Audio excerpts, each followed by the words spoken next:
Spesial buat Mas Manten.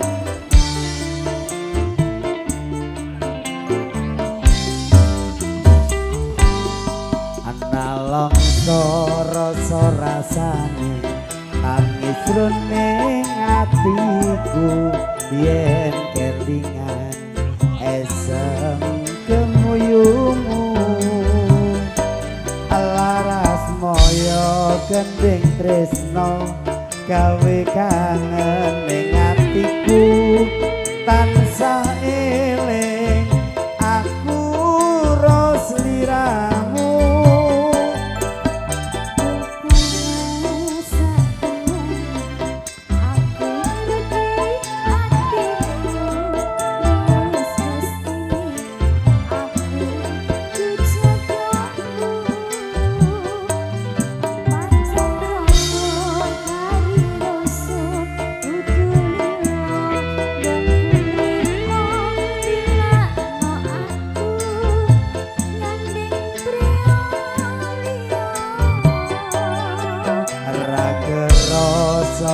Sewindu konku ora ketemu kegugah atiku krungu suaramu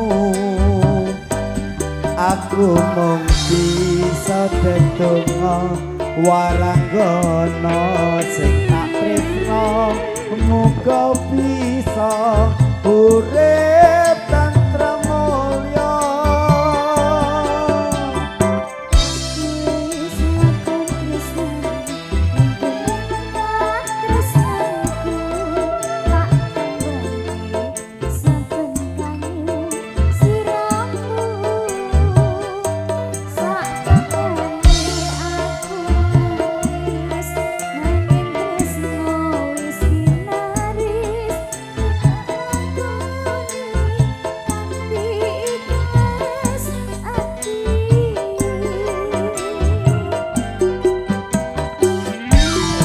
Wuyungku ngelayung ngambara ing awang-awang tanpa bisa nyandeng aku mung bisa nyawang lumete saloku brebes mili ana pipi apa tresno kuwi pancen ra kudu duwe.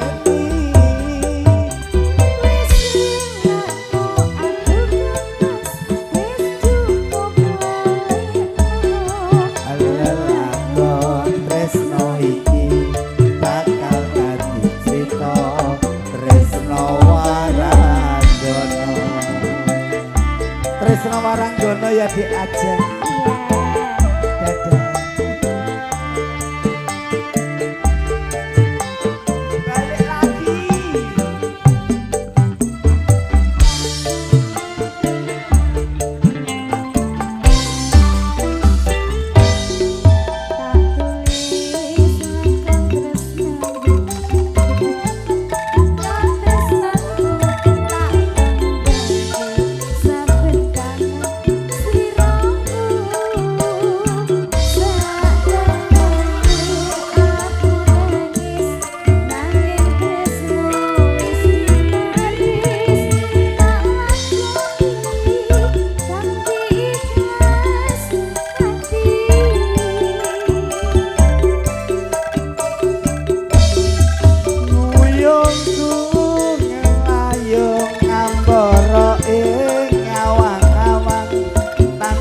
Bisa nyandeng aku mung bisa nyawang hatu mete seloku debes mili ana pipi apa tresno kuwi pancen ra kudu duweni.